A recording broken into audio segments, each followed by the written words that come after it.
IDTV మన ఉనికి మన వాణి.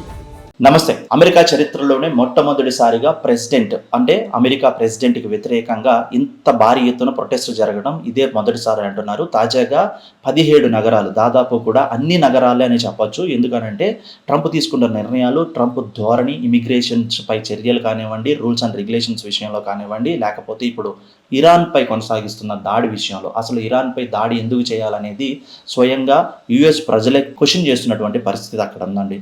దాదాపు 70 లక్షల మంది ప్రజలు రోడ్డెక్కి ట్రంప్కు వ్యతిరేకంగా నిరసనలు, ప్రొటెస్టులు చేస్తున్నారు. అసలు ఆర్థిక వ్యవస్థను ఎక్కడికి తీసుకెళ్తున్నారు, ప్రజల సంక్షేమం, ఉద్యోగ అవకాశాలు, లేకపోతే కనుక లోకల్ వాళ్ళకే ఉద్యోగ అవకాశాలు అంటూ కూడా ఇమిగ్రేషన్స్ విషయంలో, వలసదారుల విషయంలో ఏవైతే హామీలు ఇచ్చి ఎన్నికల్లో విజయం సాధించి ఇప్పుడు యుఎస్ ప్రెసిడెంట్గా కొనసాగుతున్న ట్రంప్పై ఒక్కసారిగా ఇంత వ్యతిరేకత ఎప్పుడూ చూడలేదు. ట్రంపే కాదు, ఇప్పటి వరకు యుఎస్ ప్రెసిడెంట్గా కొనసాగిన ఏ వ్యక్తి మీద కూడా దేశంలో ఇంత భారీ ఎత్తున ఇంత వ్యతిరేకత ఎప్పుడూ లేదనేది చరిత్రలో, అమెరికా చరిత్రలోనే ఇదే మొదటిసారి. తాజాగా హాలీవుడ్ హీరో ఆర్నాల్డ్ కూడాను తాజాగా you are the failure leader of the US in the history అనేసి ఆయన ఒక పోస్ట్ పెట్టడంతో ప్రజల్లో ఇంకా తీవ్రత పెరిగిపోయింది, ఆందోళనలు మరింతగా పెరిగిపోయాయి.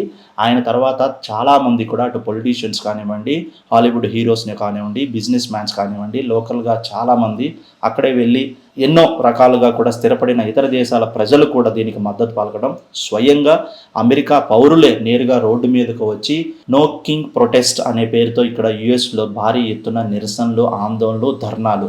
అసలు అక్కడ లా అనేది ఉందా లేదా అనేది ఫస్ట్ టైం యుఎస్ చరిత్రలోనే ఎంత భారీ ఎత్తున్నటువంటి, అంటే అక్కడ సిస్టమాటిక్కి ఒక చాలా పెద్ద ప్రపంచం పేరు మీద కూడాను మిలిటరీ పరంగాను అక్కడ ఒక సిస్టమ్, రూల్స్ అండ్ రెగ్యులేషన్, ఒక లైఫ్ స్టైల్కి ఒక వే ఉంటుంది. కానీ వాటన్నిటిని పక్కన పెట్టి ఇప్పుడు అమెరికన్స్ రోడ్ ఎక్కి ప్రొటెస్ట్ చేస్తున్నారు. దీనికి అంతటికీ కారణము ఒకే ఒక పర్సన్, అదే యుఎస్ ప్రెసిడెంట్. అవును, ట్రంప్ తీసుకున్న ఉన్నటువంటి అనుచిత నిర్ణయాలు, లేకపోతే అమెరికా ప్రజాస్వామ్య పాలన నుంచి ఒక డిక్టేటర్ లీడర్షిప్ చేతుల్లోకి వెళ్ళిపోతుందనేది అక్కడ ప్రజల్లో వచ్చినటువంటి ఆందోళన. దాని కారణంగానే ఇంత పెద్ద ఎత్తున కూడా 70 లక్షల మంది, అంటే అది సామాన్యమైనటువంటి విషయం కాదు. ఫస్ట్ టైం ఇంతమంది రోడ్డెక్కి ఒక యుఎస్ గవర్నమెంట్ అండ్ యుఎస్ ప్రెసిడెంట్కి వ్యతిరేకంగా నిరసనలు చేయడం అనేది అమెరికా చరిత్రలోనే ఇది మొదటిసారి.